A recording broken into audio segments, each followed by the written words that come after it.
Hi friends, welcome back to another vlog. This week I tried a breakfast of idli and a rice meal after 2 months. It went well, I was completely normal. Getting back to my case history, after the 6th dose of my chemotherapy, I came back home where I was following two types of anti-epileptic medicines of high dose. Due to these medicines, I had to undergo side effects like extreme itching on sides of my shoulders during night.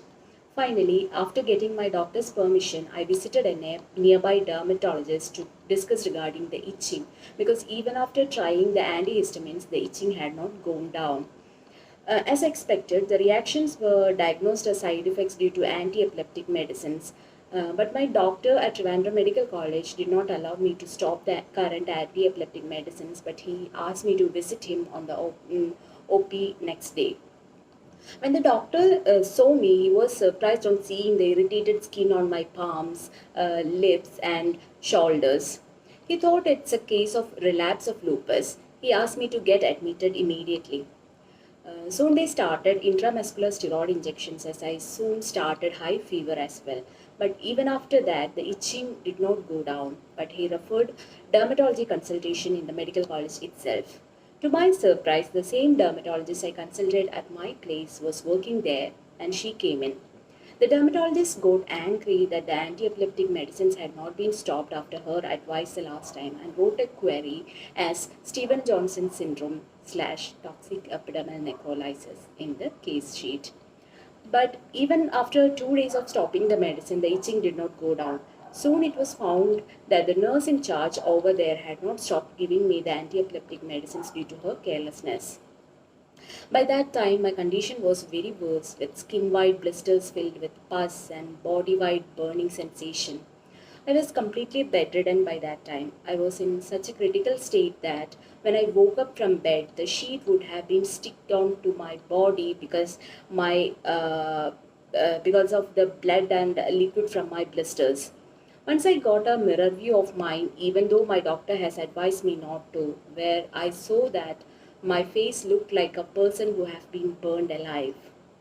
I got such a shock of my life. Meanwhile, the burning sensation in my body continued to such an extent that even my vagina felt like it was burning and I passed blood while urinating. Soon I started with potassium permanganate application as advised by the dermatologist, which helped me a little bit with the bed sheet to get off my skin every day, every morning. Soon I couldn't eat any solid food and had to drink milk alone so that I can take medicines at least.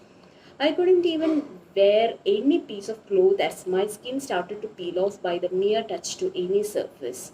My nails started shedding. Doctors advised my parents to pray well that at least my life got spared. Hence passed a month. One day I could feel myself sinking and nearly felt as if I would soon be gone.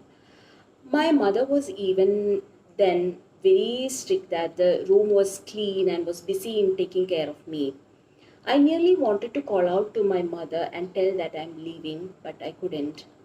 That was my second near death experience. Soon after some time, I felt as if I was waking up from a deep sleep. Like a miracle, after that I started seeing changes in body for good. One by one, the blisters started to heal, but in a very slow pace.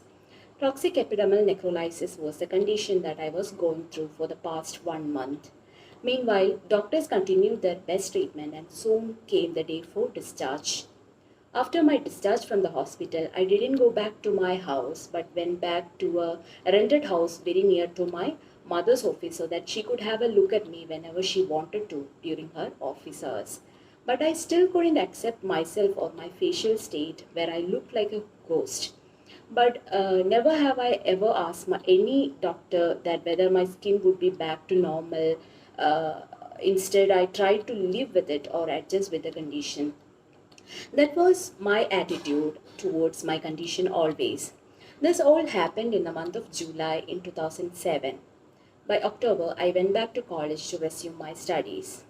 Next week, I shall talk about the experiences I had after going back to college. See you next week. Until then, bye.